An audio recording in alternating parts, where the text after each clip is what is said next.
here I can see finally our judges, so I can now relax a little bit as I introduce Professor James Raven, our Chair of Judges this evening, who will be introducing the various bits of feedback from our other judges. So Professor James, it is over to you.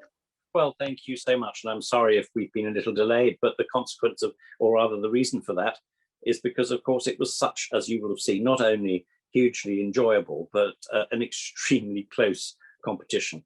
And what I want to say at the outset, on behalf of everybody, is congratulations to all the participants, and especially to these finalists, who really demonstrated to us all really what this competition is all about. Passion, energy, commitment, the ability not only to entertain us, to move us, and to really make us think as well. And so for me, it was an enormous privilege to be able to share this and to be involved in this evening. And I want to thank on your behalf all the competitors. It seemed to me that there was real intelligence on display, as well as a really admirable ability to communicate. And I think we were all asking ourselves, through this evening, what communication was about. It's being able to communicate and persuade most effectively. And I thought all of you had such extraordinary clarity, and in these very challenging times, the ability to adapt what you were doing to the small screen, which is so difficult. And you really did cope amazingly well, and we were really hugely impressed, and it really is an absolute joy to have been part of this. I'll say no more about that at the moment, and instead I'll hand over to my fellow judges, who were, as Jen was saying, will speak specifically to the different aspects of your performances, and Alma is going to open to talk a little bit about feedback on expression and delivery. Thank you, James. I just want to commend you all on your clarity of communication and your capability of showing your passion and your strength of character, and your ability to obtain and sustain the interest of the audience, especially in this medium, which can often be so much more difficult than standing in a room where you can feel the vibrancy of someone's character.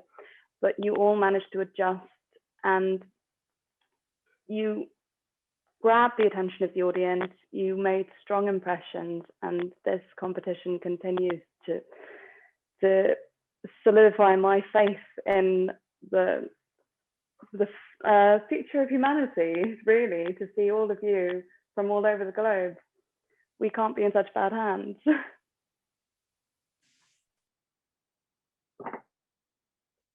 Thank you, Alma. And now we're going to hear from Debbie. Thank you so much to all of the speakers for such an interesting and inspiring hour. Reasoning and Evidence really looks at the content of the speeches, and we really felt here that the research that you'd done and the thought that you'd put into the content really led to some very rich speeches indeed, and made it very enjoyable for the audience. I think you all had a really clear idea that you wanted to get across and express, and they all came across really well in that short period of time. And I think when you had examples, some concrete examples to back up some of those abstract ideas, that really brought the speeches to life. So whether we were looking at protests against deforestation, or the storming of the Capitol, or Lionel Richie, or vaccines, or muscles in the body, or hockey players with problems, when we really get it down to those concrete points, I think that really brings it alive for the audience. We loved those moments, so it's great to include those. And it wasn't just those examples, we also had quotations, we had facts, we had statistics that all really helped to strengthen your arguments. I would say make sure that you are always backing up your arguments with the logic and the reasoning, as well as with those great examples and facts. And where you can, try and bring in those alternative views and show that you can defend your arguments against those, to really show that you've got a strong argument, which you did. Your speeches came across really well, very interesting, very clear, and a great experience for all of us. Thank you very much. Thank you. Timothy will be talking about organisation and prioritisation. Thank you, James. Congratulations again to all the grand finalists. It's already a huge achievement to have made this far. I think most of the participants have done a great job in terms of organization and prioritization. All of you had all the components that you should have in a speech. For example, introduction, main content, and a conclusion. And most of you also skillfully started with an anecdote and ended with by reiterating the anecdote. I would say that you may want to consider manage the time of your anecdote. Try to link to the theme more. Perhaps 1 to 2 minutes into your anecdote, and don't linger on it too much, so as to show to the judges that you are responding to the theme indeed. But overall, I would say all of you have done a great job in terms of organization and prioritization. Thank you. Thank you. And last but not least, certainly in the skills we were looking for, Vicky, on the listening and response. Well, huge congratulations, because this, of course, is the section that you can't prepare for. And I was bowled over by just how articulate all of you were. I don't think I heard a single or throughout all the questions. That was incredibly impressive.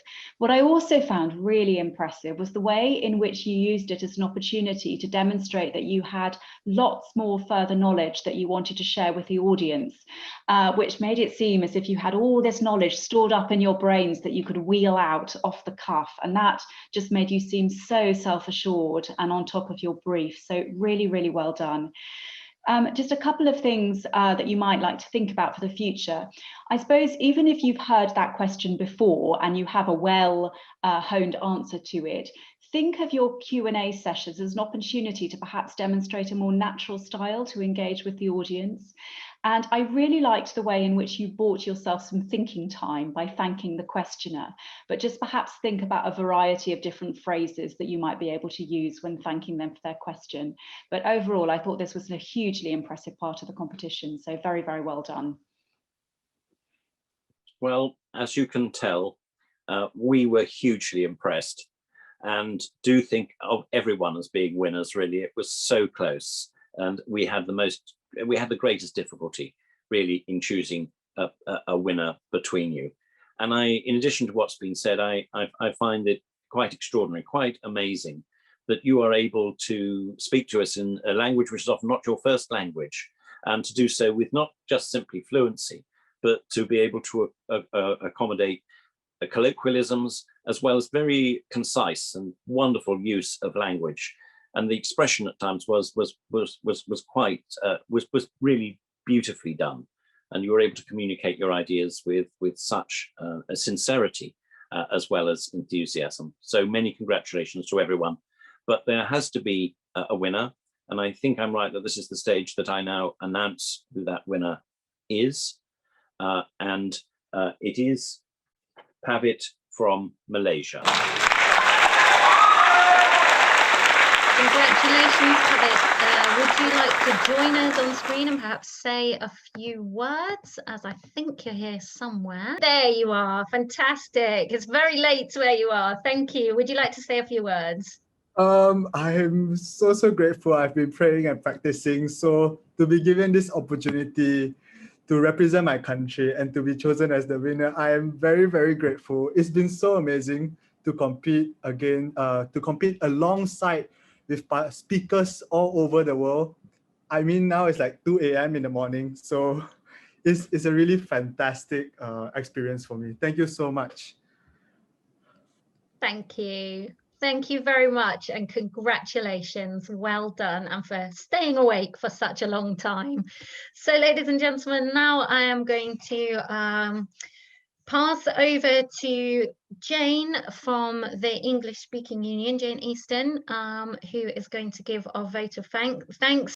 Thank you very much indeed. Honoured guests, ladies and gentlemen, it falls to me to close proceedings this afternoon and to express very sincere thanks to a number of people.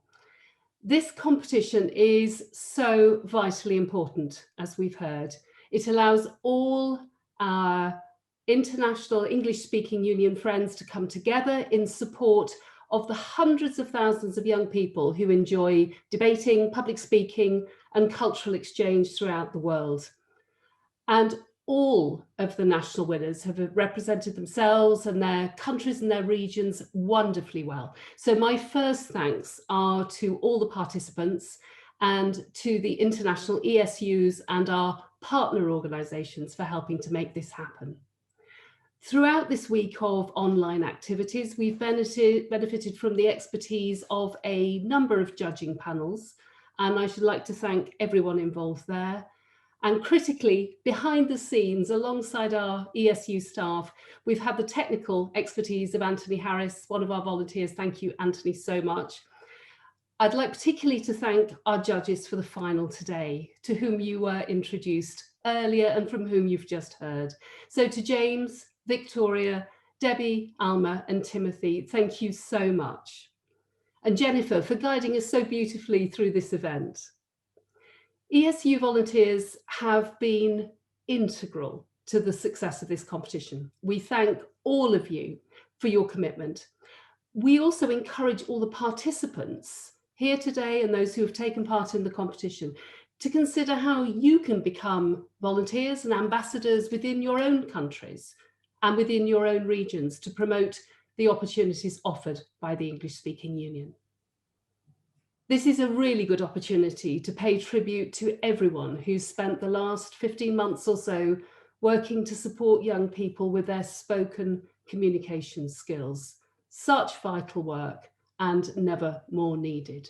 So with huge congratulations and thank you to everyone who's made the 2021 International Public Speaking Competition such a wonderful event. Thank you very much, Jane.